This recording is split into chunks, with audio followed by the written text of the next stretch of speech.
go. Are they waiting? Are we gonna? They want to. They want a separate. They gotta make an announcement. entrance. They gotta make a big entrance. What happened? And here they are. Oh, someone's Nick, you can come in by yourself. It's okay. Nick Carter. Oh, he's choking. No, he is. He's scared. No, he's literally choking. Oh, he's literally choking. On chicken. I mean, he won't die. He's stuffed. It's hard to explain. Howie's trying to get a quick sandwich in, and I think he's eating too fast. Yeah. He's got a really small esophagus, so it's hard to fit things in there. How do you know how big his esophagus is, Nick? Not at all. Signs you've been together for too long. We can start. Can we interview each other? Is that all right? So, Joe, how was your flight? I didn't fly, but if I had it, it would have been lovely.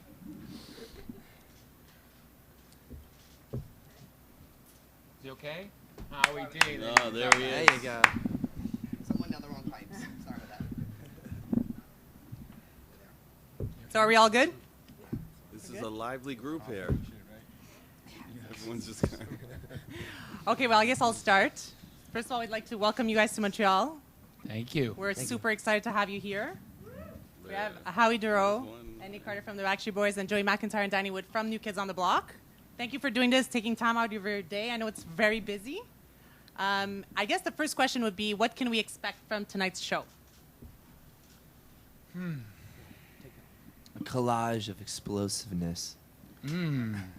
Right, Joe? I like to call it the apocalypse. It's fun. Yeah, the apocalypse. Yeah.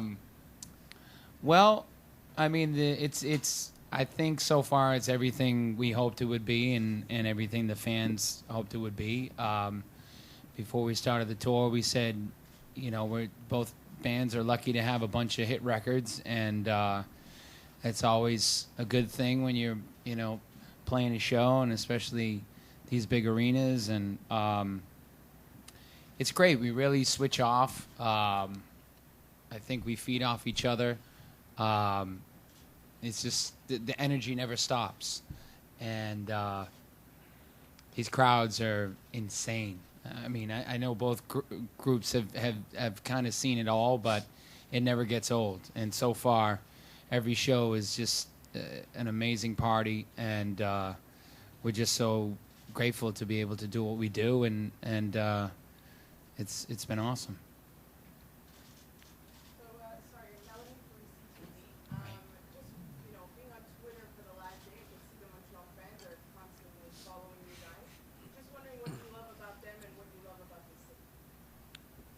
I think Montreal, to me personally, is one of my favorite places to play. I know for the Backstreet Boys, you guys were very, very instrumental into bringing us, to North America. I mean, you guys were the first province, the Quebec area here, that actually put us on the map in North America. And then from there, you guys helped us spread all across Canada and down to America. And so you guys really, for our group, I know has a special place in our heart. I mean, the city is just beautiful. The architecture here, the people here, everybody's just so, welcoming to us and the new kids. There's a lot of energy here in the city, which is also a cool thing. And,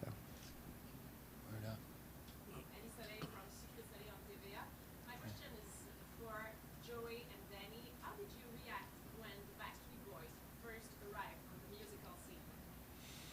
I like your shoes there, by the way. Yeah.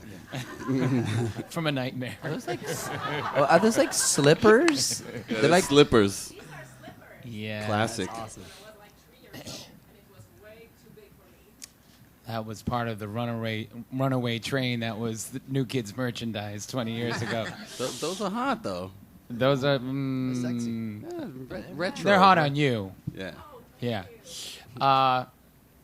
Well, I remember first hearing that they were kind of blowing up in Europe, and they went over there, and and a lot of our European fans were saying, "Oh, this is a group, and it's 5 guys, and they're singing and dancing, and How dare they? and I was like, okay, and I think our fans were a little, protective, in the beginning, but I'll tell you what date is next in the tour, okay? But that comes to the similarities of the groups. Obviously, there's a lot of similarities, but the new kids didn't invent five guys coming together and singing songs and dancing. It's been going on for a long time, and so other than that, I didn't really, follow them. I mean, I saw them once they came to the States. We quit playing games with My Heart was their first record that broke over here, and it's cool. I mean, it's great to see anybody make it, and I knew that they were working hard. I knew that they were talented. But we were, none of us, we didn't call each other the new kids and, get in a war room and say, what are we going to do about this? It really had, as much as there were similarities, it had nothing to do with us, is what I'm trying to say. We were already broken up, and I remember seeing them when they first came out, and I was, I thought they really kind of carried the torch from us and did it probably, in some ways a lot maybe better than we did it. It was hard for you to say that, Danny. But, No, that's really how I looked at it. I hear you. It's really how I looked at it, like their videos and some of the songs, they had like the best songwriters writing for them and stuff. So I thought they were, they were great, and I was kind of proud that we had any influence on them. Which they did. You guys did have a Yes. big influence on us. Thank you, Howie. How could you not?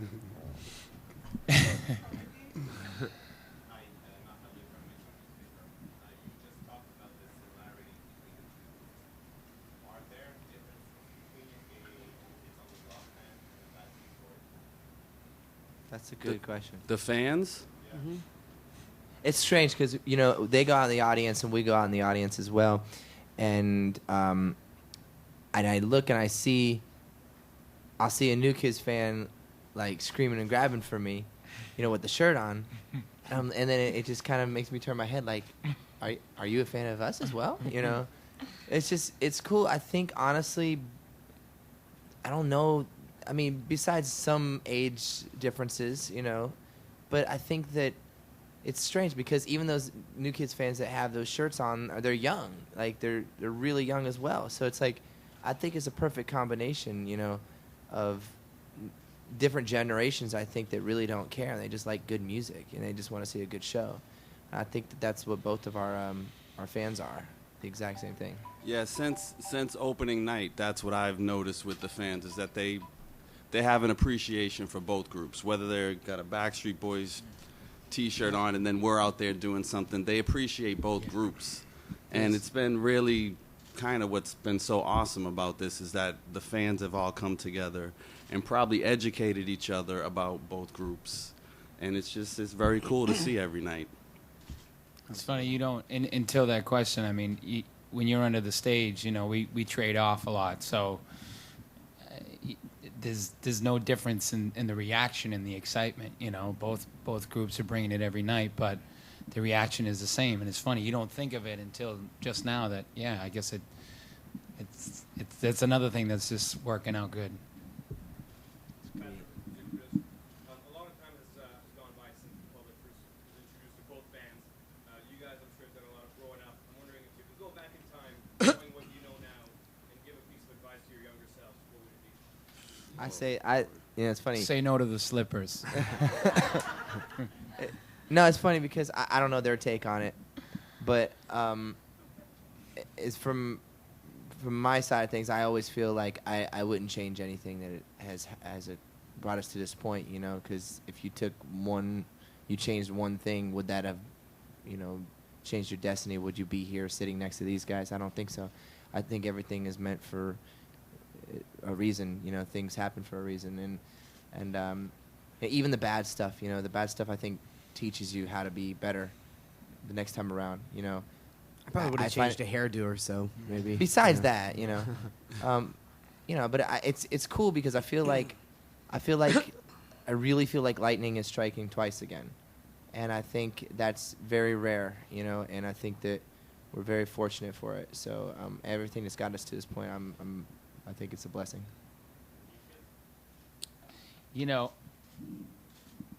Nick, I'm trying to talk. I wouldn't get on the sled for our Christmas album cover. But that's about it. That's the only thing I would change. Slippers and a sled. It would all be perfect. Yeah. Yeah, I mean, I think we echo that sentiment too. It's hard to get up on that stage every night and think you want to change anything that got you there. So.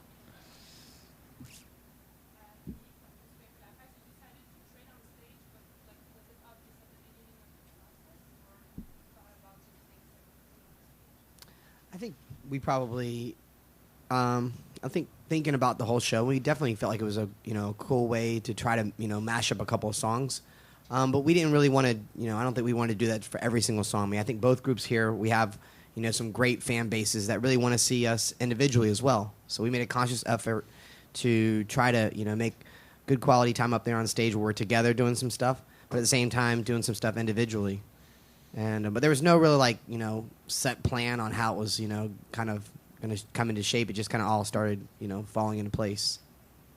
I think more importantly, we looked at the amount of songs, the hits between both groups, Right. and that kind of dictated what we were going to do. I mean, I just remember looking at the first set list and seeing all their hits, and I was like, even if we just get up there and just sing the songs, it's going to be an amazing night because it's like all these great records.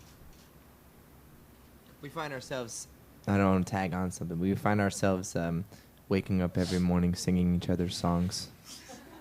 Seriously. We do a version underneath the stage of their song Drowning, and I think our version is better personally, but I like the little country twang they give to it. Yeah, the real show's going on underneath the stage. That's the real. Somebody had a camera seeing all that stuff that's going on. We have a there. live feed of the stage, so we're watching the show. It's fun.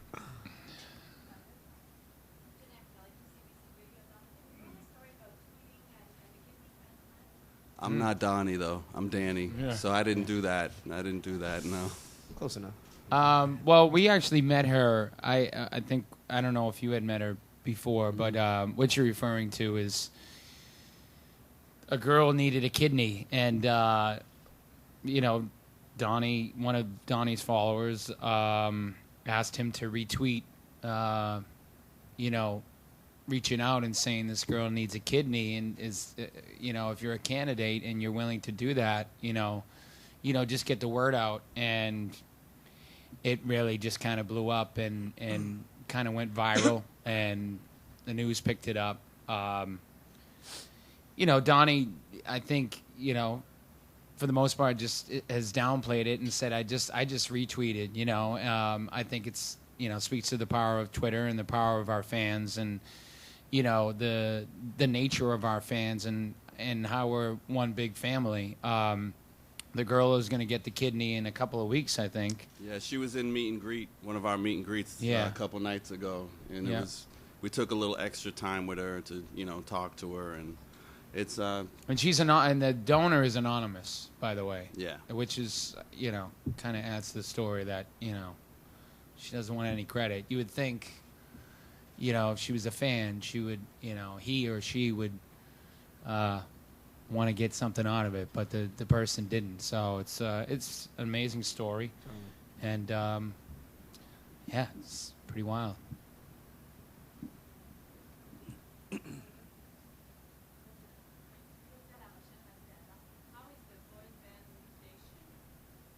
The boys band what? What do we think it is? You mean overall? Yes. Our reputation. It's alive and well here at the Bell Center, let me tell you. It's going really well, our reputation. You can ask about 10,000 people tonight and see what they think. I mean, it's all relative. I mean, I think what we've